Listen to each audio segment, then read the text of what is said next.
The forest stood still. An eerie silence hung in the air, heavy with the premonition of rain. In the heart of this stillness, almost swallowed by the woods, sat a small, sturdy house. Berthine, a young woman with eyes as blue as the summer sky, peered out from the window. Her youthful face, framed by a cascade of golden braids, held a maturity beyond her years, a solemnity brought on by the war that raged around their secluded world. Beside the fire, her mother, her face etched with worry lines, stirred a pot of thin soup. The aroma of herbs and smoke filled the small space, a poor attempt at masking the ever-present hunger that gnawed at their bellies.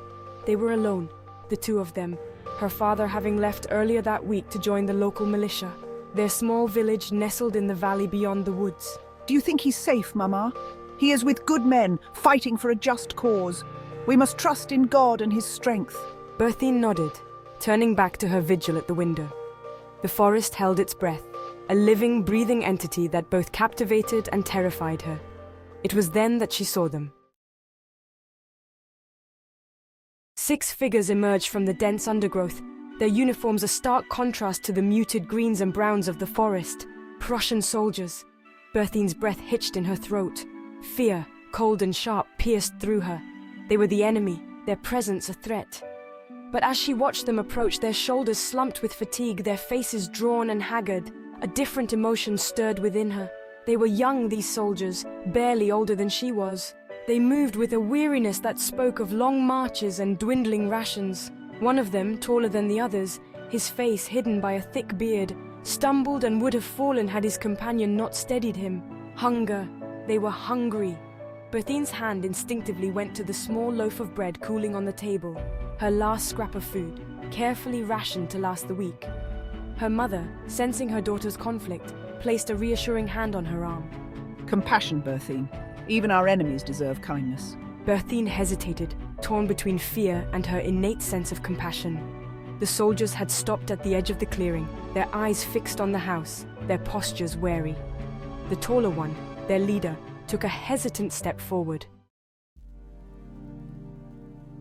Berthine took a deep breath, her fear giving way to a resolute courage. She would feed them, offer them a moment's respite from the harsh realities of war. But she would not be naive. She had heard stories of the enemy's ruthlessness, of villages ransacked and homes destroyed. She would be cautious, her mind already racing, formulating a plan. Mother, let us invite them in. We will offer them what little we have, but we will be careful. Her mind raced. The cellar. Yes, the cellar. It was small, with a sturdy door easily bolted from the outside. Her mother, her eyes reflecting an understanding of Berthine's unspoken plan, nodded slowly. As you say, child, let us show them kindness, but also wisdom. Berthine opened the door, her small frame a stark silhouette against the flickering lamplight. Welcome. You look weary. Please come in and rest. We can offer you some warmth and a simple meal. The soldiers, their faces etched with surprise at her unexpected hospitality, hesitated for a moment before cautiously crossing the threshold.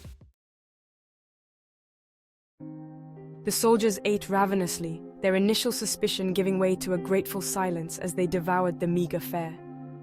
Berthine watched them, her heart heavy with a mixture of pity and apprehension. They were so young, so utterly exhausted. War, she realized, did not discriminate. It ground down all in its path regardless of allegiance. As they ate, Berthine spoke to them, her voice soft, her words carefully chosen. What are your names? Where are you from? Do you have families waiting for you back home? She learned their names, their stories, their hopes and fears. She learned of their families back in Prussia, of the wives and children they longed to return to. With each story, their humanity shone through, chipping away at the wall of fear she had erected around her heart. Yet even as she found herself strangely drawn to their plight, her resolve never wavered. This was war, and these soldiers, however human they might seem, represented a threat. As they finished their meal, she excused herself, her heart pounding in her chest. Excuse me for a moment. I need to fetch some more water from the cellar.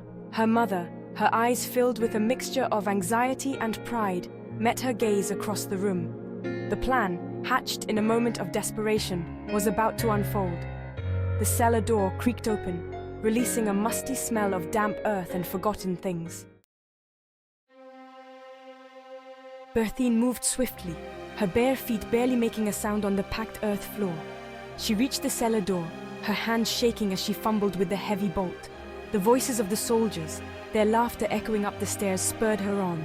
With a final, determined shove, she slid the bolt home, the heavy thud echoing ominously in the sudden silence. Panting, she raced back up the stairs, her heart pounding in her ears.